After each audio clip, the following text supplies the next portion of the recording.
제16장.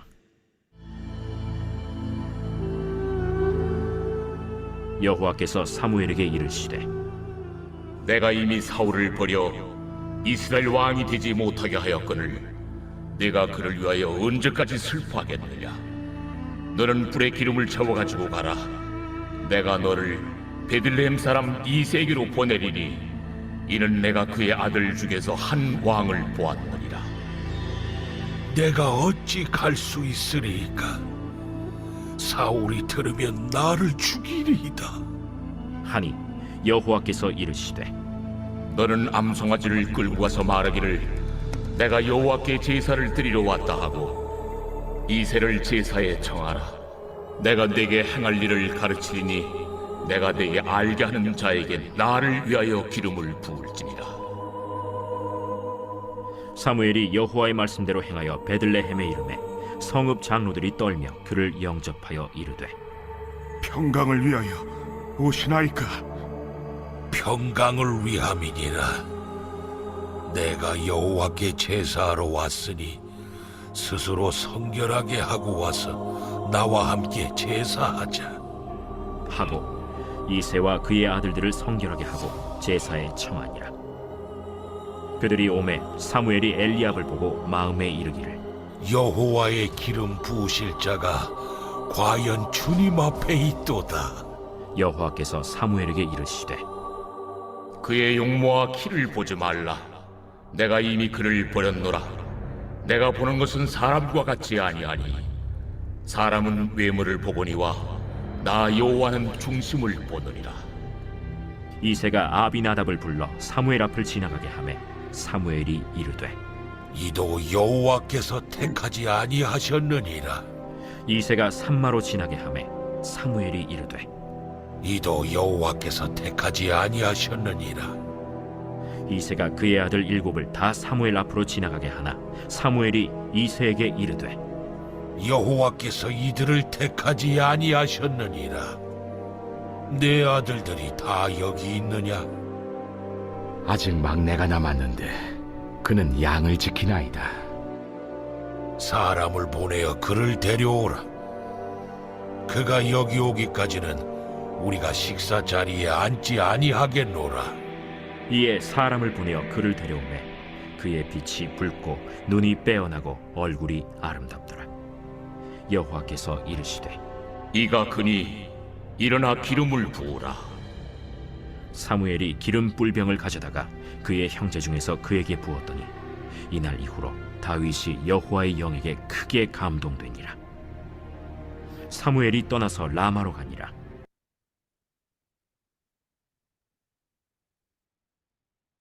오늘 본문 말씀에서는 다윗 왕이 하나님으로부터 기름 부음을 받는 말씀입니다.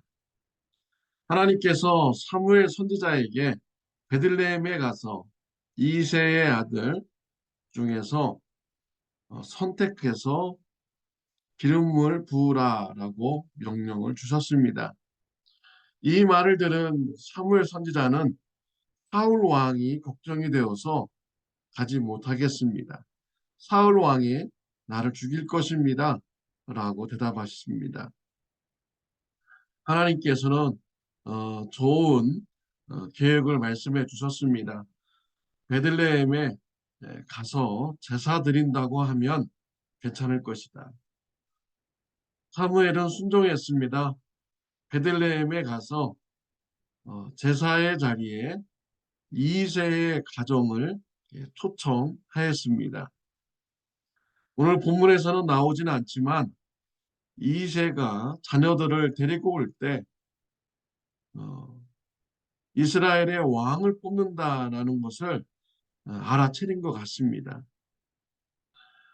이새의 아들 엘리압이 사무엘에게 나왔습니다. 엘리압의 외모는 매우 뛰어났습니다. 사무엘이 보고 감탄을 했습니다. 이스라엘의 왕이 될 자다라고 생각을 했습니다. 그러자 하나님께서 7절에 보면 말씀하십니다. 여호와께서 사무엘에게 이르시되 그의 용모와 키를 보지 말라. 내가 이미 그를 버렸노라. 내가 보는 것은 사람과 같지 아니하니 사람은 외모를 보거니와 나 여호와는 중심을 보노니라 하시더라. 사무엘 선지자에게 외모를 보지 말라라고 했습니다. 하나님께서는 중심을 보신다라고 하셨습니다. 사울 왕, 성경에 보면 다른 이스라엘 사람들보다 어깨 위로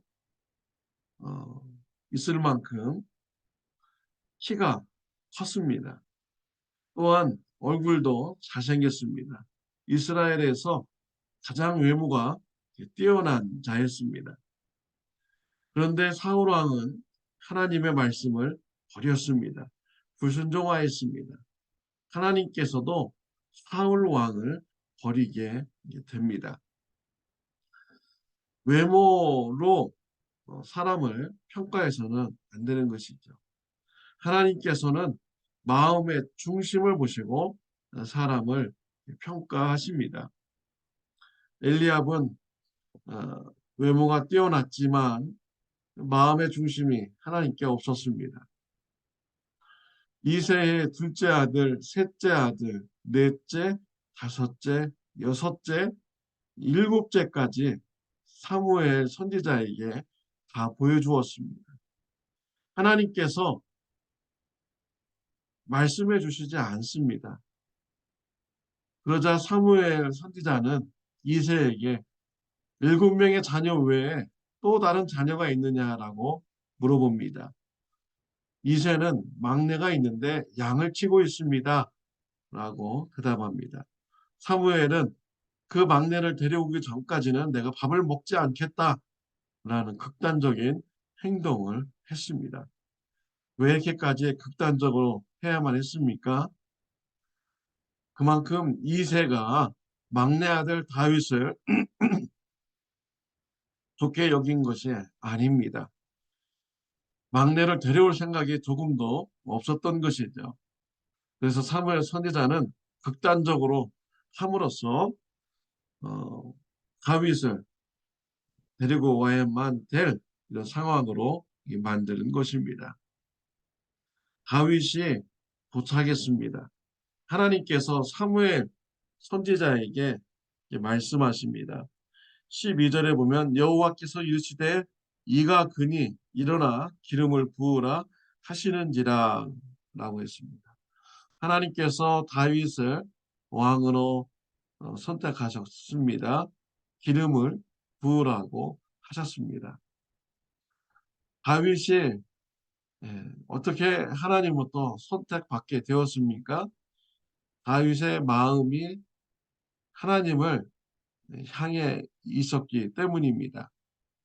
하나님은 마음의 중심을 보시는 분이기 때문에 그 중심에 하나님을 향했기 때문에 다윗을 선택하신 것입니다.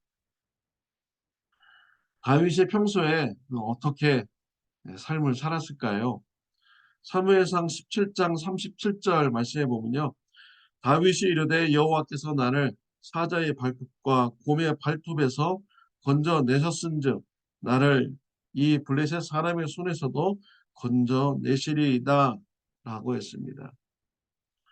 블레셋과의 싸움, 골리앗과의 싸움 앞에서 다윗이 사울 왕에게 고백한 자신의 모습입니다. 다윗은 양을 치면서 목자로 살았습니다. 곰이나 사자들이 와서 양의 새끼들을 물어가면은 다윗은 달려가서 사자와 곰과 싸워서 그 새끼를 구해낸 이런 삶을 살았습니다. 어디에서 이런 용기가 났을까요? 하나님을 향한 믿음이 있었기 때문이죠. 하나님께서 사자의 발톱과 곰의 발톱 가운데서도 나를 지켜주시기에 사자와 곰과 담대히 싸워서 이길 수 있었던 것이죠. 평소에 하나님을 의지하는 다윗의 모습입니다. 그리고 시편 23편 말씀에 보면 다윗의 평소의 삶을 알 수 있죠. 여호와는 나의 목자시니 내가 부족함이 없으리로다. 그가 나를 푸른 풀밭에 누이시며 쉴 만한 물가로 인도하시는도다. 내 영혼을 소생시키시고 자기 이름을 위하여 의의 길로 인도하시는도다. 내가 사망의 음침한 골짜기로 다닐지라도 해를 두려워하지 않을 것은 주께서 나와 함께 하심이라. 주의 지팡이와 막대기가 나를 안위하시나이다. 라고 했습니다. 다윗은 평소에도 들판에서 양을 치면서 하나님과 교제했습니다. 하나님은 나의 목자이시고 나는 하나님의 어린 양이. 하나님께서 나의 길을 인도하여 주신다. 푸른 초장으로 인도해 주신다. 사망의 음침한 골짜기로 지나갈지라도 하나님이 계시기 때문에 난 평안하다라고 신앙 고백하고 있는 것이 다윗의 평소의 삶이었습니다. 다윗의 마음의 중심에는 하나님이 있었습니다. 다윗은 하나님을 의지하는 자였습니다. 다윗은 하나님과 교제하는 자였습니다. 다윗의 마음이 하나님을 향해 있었기 때문에 하나님께서는 다윗을 왕으로 선택하셨고 기름을 부으셨습니다. 다윗과 같은 신앙이 저와 여러분들에게 있으시기를 바랍니다. 평소에도 하나님을 의지하고 하나님과 교제하는 신앙의 축복이 저와 여러분들에게 있으시기를 바랍니다. 기도드리겠습니다. 하나님 아버지 감사합니다. 훌륭한 다윗의 신앙을 보게 해주시니 감사합니다. 다윗과 같이 평소에도 하나님을 의지하고 하나님과 교제하는 삶 되게 하여 주옵소서.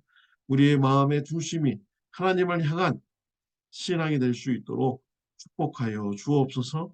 예수님의 이름으로 기도드렸습니다. 아멘. 좋은 하루 되시기를 바랍니다.